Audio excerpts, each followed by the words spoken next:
এর মধ্যে মাহে রমজান মুবারককে মেহমান বলা হয়েছে, আল্লাহর পক্ষ থেকে মেহমান। এবং এই মাহে রমজান মুবারককে দাতা বলা হয়েছে, দানকারী, বকশিশকারী। দাতা দানি বিভিন্ন প্রকারের হয়। আল্লাহর ঘর খানায়ে কাবাও দাতা।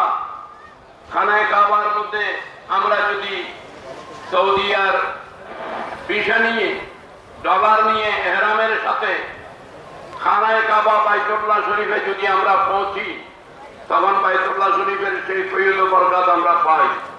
সেখানে যাওয়ার পরে রহমত ও বরকত পাই। কিন্তু মাহে রমজান মুবারকের জন্য পাসপোর্ট ভিসা লাগে না। আল্লাহ এত বড় দয়াবান মেহমান আমাদেরকে দিয়েছেন। সেই প্রত্যেক মুসলমানের ঘরে ঘরে এসে মুসলমানদেরকে নিয়ামত রহমত বন্টন করে যাচ্ছে।